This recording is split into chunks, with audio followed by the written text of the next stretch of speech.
Solitude, la partie infernale. Le calme trompeur des cieux n'avait jamais été aussi déconcertant. L'albardier, fidèle et fier, se tenait encore face à son devoir.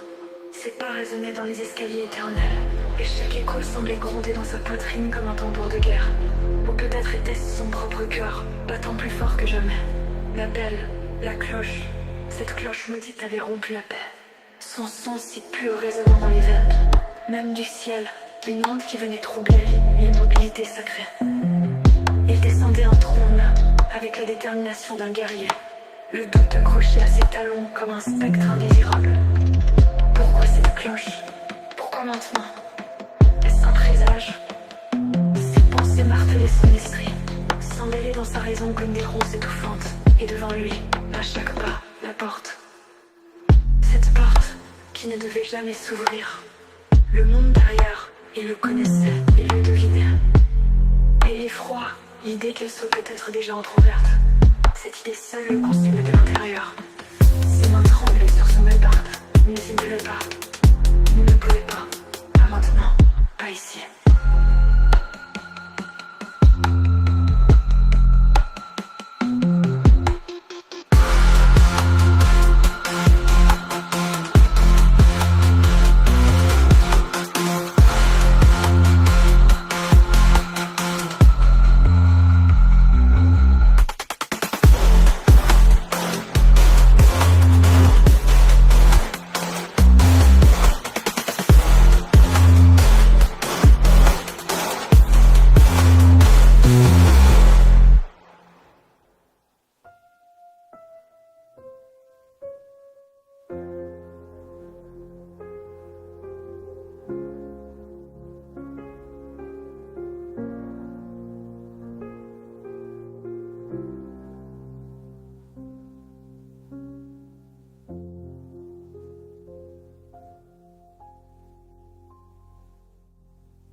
L'heure et la vie.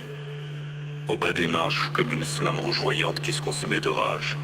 Elle se tenait là, cette âme, forgée dans la cendre, avec ses ailes coupées, sa silhouette décharnée. Il la regardait, et à cet instant, tout le reste disparaissait. Le ciel, la cloche, Dieu qui dormait. Tout s'effaçait devant elle, car elle était l'impossible. Elle ne devait pas être ici. Elle ne devait jamais avoir franchi cette porte. L'albardier, le souffle court, sentit quelque chose se fissurer en lui. Une faille dans l'armure qu'il avait si longtemps portée fièrement. Il pointa sa hallebarde vers elle. Toi, sa voix n'était qu'un murmure rauque, étranglé par la peur et la colère. Tu ne peux pas être ici. Retourne d'où tu viens. Mais elle ne recula pas. Ses yeux brûlaient non pas de haine, mais d'une détermination qui défiait tout. Une force, une puissance née de la douleur, de la cendre, de la chute. Elle ne le craignait pas. Elle ne craignait plus rien. Le combat fut bref, pas même un combat en vérité. Chaque coup porté par l'albardier était dénué de foi, de cette conviction qu'il avait toujours tenue comme sa plus grande force. Chaque coup, bien que technique manquait l'essence même de son devoir, il frappait le vide, et elle le dominait sans jamais lever la main. Car elle n'était plus de ce monde, elle n'était plus sujette à ses lois. Et dans cet affrontement silencieux, il tomba. Il tomba.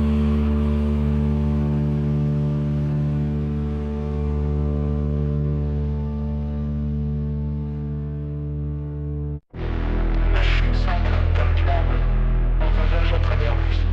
Le temps perdait tout sens. Chaque seconde s'étirait comme une éternité. Il ne restait plus rien du paradis. Plus rien des cieux qu'il avait veillé avec dévotion. L'albardier chutait, impuissant. Le trône de Dieu, ce symbole d'une perfection innommable, s'évanouissait dans son esprit, effacé par l'ombre. Il se demanda, dans un dernier élan de conscience, ce qui l'avait poussé à échouer. Était-ce l'orgueil, la peur, ou simplement le destin? Était-il condamné à ce sort dès l'instant où la cloche avait résonné? Le vide autour de lui n'était pas seulement physique, il était mental, spirituel. Chaque pensée qu'il tentait de saisir l'échappait. Comme un rêve qui s'efface au réveil, ses mains cherchaient quelque chose, n'importe quoi à quoi se raccrocher, mais il ne trouvait que l'obscurité. La hallebarde, autrefois symbole de sa force, ne lui méritait plus d'aucune utilité. Elle glissait, disparaissait comme si elle n'avait jamais été là. Il ne savait plus qui il était, ni quel était son rôle.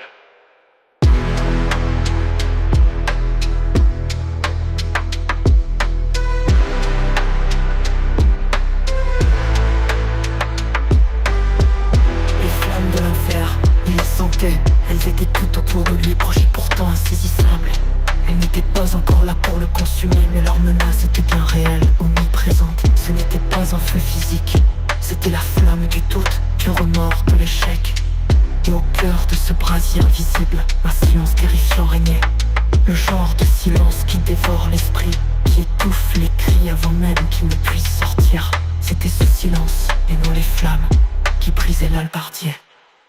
Il avait échoué, mais qui avait toujours cru à la solidité de ses convictions, à la droiture de son rôle de gardien du trône. Mais face à l'âme forgée dans la cendre, il avait découvert sa propre vulnérabilité. Pourquoi n'avait-il pas réussi à la repousser? Pourquoi ses coups avaient-ils été aussi inefficaces que des souffles dans le vent? Chaque doute l'enfonçait davantage dans les ténèbres.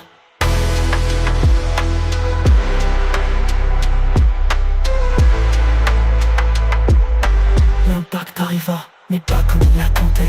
Ce n'était pas un choc brutal contre la terre ferme, c'était quelque chose de plus subtil, de très insidieux. Où étant la part seule tangible, il franchit une frontière invisible mais palpable. Entre ce qu'il avait été et ce qu'il devenait, l'enfer ne l'accueillait pas encore.